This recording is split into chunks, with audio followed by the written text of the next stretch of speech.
Il n'était pas muet, c'est juste qu'il n'avait jamais appris à parler. Ce 3 juillet. Passe-Muraille, un des personnages emblématiques de Fort Boyard. Était-ce dû à un mauvais sort du génie magie ou à un coup fourré de ce fiefé gredin de Père Fouras? Toujours est-il que dans Fort Boyard, plusieurs personnages ne parlent jamais.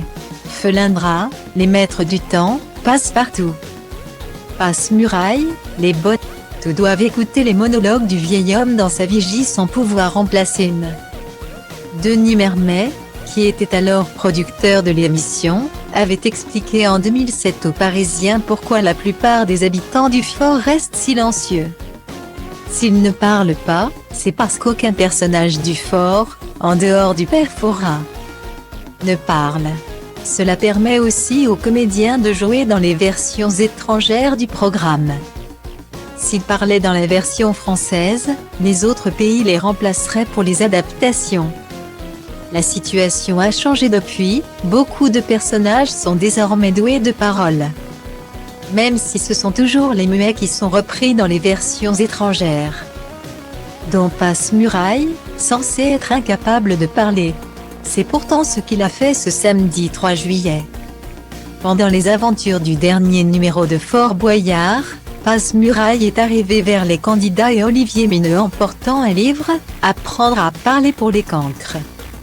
À la couverture très inspirée des ouvrages de la collection pour les nuls. Sans doute potassé pendant ces longs hivers passés sur le fort, le livre lui a permis de découvrir la parole. Où va-t-on maintenant? A demandé Olivier Mineux à son guide. À la balance, a répondu Passe-Muraille, après avoir pris de l'hélium. Une réplique qui a mis les téléspectateurs dans tous leurs états. C'est la première fois, depuis l'apparition du personnage incarné par Anthony Laborde, que le public l'entendait prononcer quelques mots. Passe-Muraille a parlé, l'histoire s'en souviendra. C'est amusé un internaute. Dans l'émission, Olivier Mineux aussi a trouvé cela incroyable, vous voyez. Ça se vérifie à chaque fois. Dans Fort Boyard, quand on repousse ses limites. Dans ce cas-là, on réussit, a-t-il déclaré. Une bien belle leçon de persévérance pour tous les autres pensionnaires mutiques du fort.